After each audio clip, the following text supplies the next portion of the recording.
Most people who've been around Memphis long enough know Deidre Malone. She is the head of the largest woman-owned PR firm in the Mid-South. She has more than 20 years of public relations experience, including at Allsack St. Jude. And she was the head of the team that won this year's 2013 Best in Show Vox Award.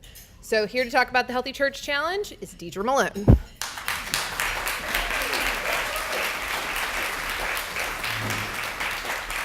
Good afternoon. Go Grizz. It is truly a pleasure and an honor for me to present our campaign, the Healthy Church Challenge, to you today. We had so much fun working on this campaign, and we're about to actually wrap up our second year involved with it. So without further ado, Dawn. The Healthy Church Challenge was something that we presented, and we'll go over the concept, the program development, program execution, and program finale and results as a part of this presentation. The next slide. CMG proposed to Blue Cross Blue Shield of Tennessee several concepts to continue creating brand awareness in West Tennessee and to help them increase their market share in this part of the state, and the Healthy Church Challenge was just one of those ideas. Next slide. The concept involved recruiting churches to commit to participate in the challenge with the goal of losing weight and an opportunity to win prizes as a part of the competition. So, after we presented this proposal to Blue Cross and we came up with a budget, they gave us, I guess, notification, Regina, maybe in February, end of January, that they wanted us to kick this off in March. So we relatively had about 7 weeks to coordinate, create criteria to create this campaign. And so in those 7 weeks, we created the brand, we developed event criteria, we secured sponsorships and media partners and vendors, we developed and executed an advertising strategy for this campaign. We developed and created a public relations strategy. We recruited churches, and then we organized the kickoff. But a part of that, we also thought that it was important not just to have a competition in terms of losing weight, but to also have an education component. So as a part of that, we created the Obesity Summit at the end of the competition. So this is the logo that was created, and let me just say we went through various processes to get to this. Next slide, Dawn. Here are some of the forms that we created and the rules and expectations associated with the 100-day competition. And then, you know, every church that signed up had to commit, their pastor first had to say that they committed to having a team participate, and with that commitment, that they had to come in at least once a month to weigh in, because we wanted to have mandatory weigh-ins to make sure that everybody kind of stayed on point as a part of this. So we gave out these forms at the opening kickoff event. We had every individual, next slide, Dawn, sign in and weigh in. Our great partner, Baptist Memorial Healthcare, was our healthcare partner, and with that, Baptist made sure that we had nursing assistants and scales at every weigh-in, and they were just a wonderful partner to work with. Here are some of our other partners. Of course, Blue Cross Blue Shield was the presenting partner. News Channel 3 was a partner as well. Hallelujah FM, the Tri-State Defender, and Juneteenth. And let me just say that, you know, we started off looking at what is a major problem in this community, and of course we know it's obesity, and specifically in the African American community. So one of the things when we pitched this to Blue Cross, we said a good way to target African Americans is through the church. How do we recruit these churches? Through various phone calls, through email blasts, through radio and TV print ads, through media relations, as well as we created a Facebook page. The challenge was launched on Saturday, March the 10th at Southwest Community College, and 49 churches with more than 1,000 individuals signed up to participate. There were mandatory weigh-ins, and those were held once a month at the Church Health Center. It's a wellness facility. And participants always also had a weekly weigh-in. That was our way of trying to make sure that each church coordinator held their team members accountable as a part of this competition. We really wanted to keep them engaged, and so one of the things we thought we would do was bring in international fitness expert Donna Richardson Joyner to work out with the group, and they were really excited about that. I mentioned the educational component, and so we put together an obesity summit and brought in Donna again. She was our keynote speaker. We also had former Senator Rosalind Carita, who is now the health advisor, one of the health advisors for Governor Haslam, to be a keynote speaker as well at the obesity summit. We had about 400 people participate, and it was free and open to the public. 400 people participated. It was free and open to the public. Here are the winners of the challenge. Full View Baptist Church won a $5,000 gift certificate. The Healing Cathedral Christian Church won a $2,500 gift certificate, and St. Andrew AME Church won a $1,500 gift certificate. And then we decided that we wanted to have an individual award, and Barbara Jackson was the individual winner. I think she lost about 30 pounds, and we were so proud of her. I guess what was so exciting about this competition was we had small churches that participated as well as large churches, and they really got into this competition. So even though we started with a larger number, the final numbers were 36 churches ended up in the competition, 458 people were still participating at the end, but over 2,800 pounds were lost as a part of this competition in 100 days. So we're very proud of that. So in terms of the research, we did our homework and realized that, Memphis and Shelby County was named one of the fattest cities in the United States of America. So we already know that we have an obesity problem. And what was important to us was to try and change the mindset and shift the paradigm so people could start thinking about healthier lifestyles and eating right and exercising to live a longer life.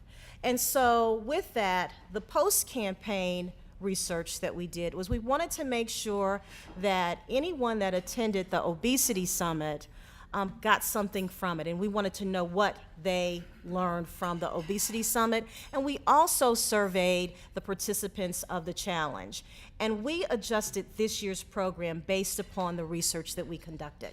So in terms of implementation, just to review again, the recruitment, we did heavy media relations as a part of that. But the phone calls, calling the ministers, getting the healthcare coordinators for the different churches to try and get them engaged, that was something else. And then the public relations, let me just say, not many people, and James can tell you this, not many people want to do stories about, a competition specifically on weight loss. But we were able to come up with creative ways to either pitch a participant or pitch an angle associated with this competition. So we were very successful in that regard.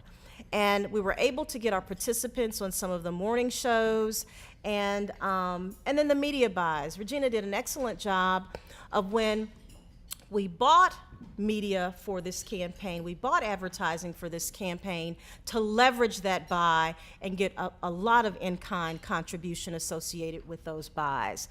And then the event management piece. Let me just say, if you're you have 7 weeks to create a program and then 100 days to execute that, and at the end of the execution, you have to have a summit, it was something else. So in terms of the evaluation, we were approved for a budget of $358,000. We actually spent close to $300,000. So the client was very happy that we were under budget. Earned media, we had about 40 stories placed, and they were in this market, but some were outside of this market as well. Media impressions, 1.2 million media impressions. And what I think is exciting, and I just mentioned that, is we spent about $87,000, almost $88,000 on paid media, but we negotiated so tough that we almost got one-to-one in terms of what we bought. So you just need to talk to Regina, because she can tell you how to work with those folks. Next slide. So we just want you to know that Blue Cross has approved the Healthy Church Challenge for a second year. We're actually about to wrap it up June 1. They wanted to start it off sooner, and so we began it in February. I want to say February the 2nd. And so our final weigh-in for the competitors is May 18th, and our obesity summit will be June 1. So do you have any questions at this time? Yes, ma'am. Some of the statistics that are out there have shown that African American consumers are even more engaged in using their digital devices, especially phones, than general market. Did you find the Facebook page really was driven, with people using those kinds of devices? Absolutely. Let me just say that in year 1, not so much, but year 2, they're getting more and more in tune to it. And what we changed as a part of that was we engaged an actual fitness instructor who shared with them that every week we're going to give you instruction on fitness, but you have to go to the Facebook page in order to download that information. So yes, in terms of being more interactive with the African American consumer, this really did help in that regard. Ruth Ann. We did. We added more churches, but one thing we did differently that I think really hurt us in terms of the number of participants, we have less participants, more churches, if I'm not mistaken. Is that correct? Same number of churches, but less participants? But the participants are steadily through the program this year. We started out with 700 registered, and right now we're right at 500, and we've been at that, and we'll end up with that, which is going to be better than what it was last year. So, and we have a varied number of size churches this year. And the smaller churches, one thing Deidre didn't mention about, wasn't by pounds lost, but percentage. Percentages lost. This year we're doing averages though.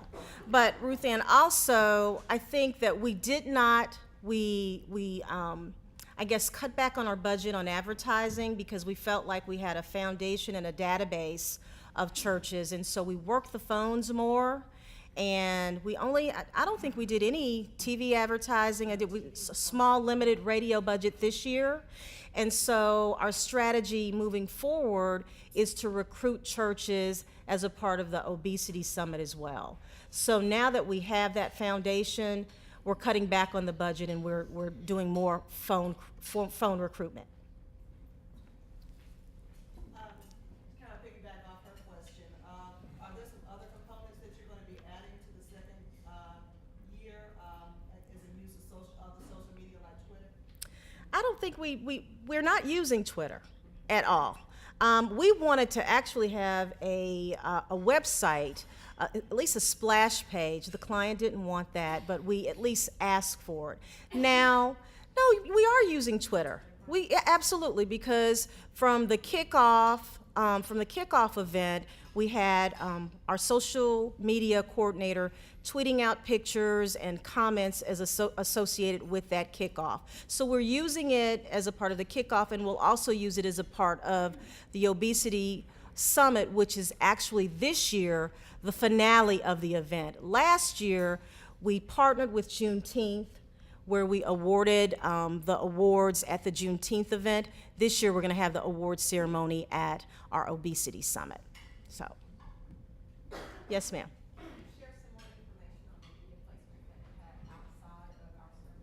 Oh, sure. We actually had, we have an incredible writer on our staff, Wiley Henry. And so Wiley would write almost every other week an article on what's going on with the challenge. So we were able to have placements in Chicago, in Houston, in LA, associated with this event. Yes, ma'am. I'll get you. I just have a question about self-assessment in terms of health. Was there an effort to encourage participants to sort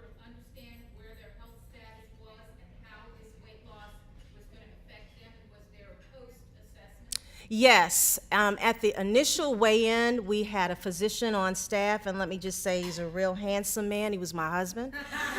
And he participated, and he actually assessed everyone as they came through. At the finale, though, we did self-assessment. We asked the participants, you know, how was your weight loss? What did you do? And in terms of that. Now, this year, we're assessing as well. Our healthcare partner this year is the Regional Medical Center, and they've been working with us this year. And let me just say that handsome man works for the Regional Medical Center. So they've been partnering with us on the assessments of the participants. Yes, sir. Yeah, I was gonna say, we at the Church Health Center are partnering with Blue Cross Blue Shield as well, and I think statistic gathering has been a real awakening, thing for us the last couple of years. Could you talk a little bit about like, how you see this going on in terms of number of years, and exactly how robust is the statistical, back end? Because the lifestyle change is hard. It is. Sustain, and that's what Memphis, we can do, we can win a contest, but can we really move And let me, population? I think that's an excellent question, and for us, the point we were trying to make with Blue Cross Blue Shield was this should be something that we do throughout the year. At least check up on our participants, and so what we're trying to do moving forward is look at ways to, if we can meet at least the last 2 quarters of the year, to check on the status. Are you still maintaining? Have our fitness expert continue to give them tips, because that Facebook page is alive all year. And so with that, one thing we did last year, and I know we'll continue to do this year, is we kept relevant information on that page. And we know that our participants would go and view the page, and with that, they would email us constantly to let us know how they're doing, if they, fell off the wagon, and if they've, gained a little more weight back. But what we're trying to do moving forward is to keep tabs on them, keep that database, and reach out to them through email blasts at least once a month to say, how are you doing? How's your exercising going? Are you keeping to your meal plan that you discussed with us? And so that's how we're reaching out. Thank you. You're welcome. Any other questions for Deidre? Thank you for your time.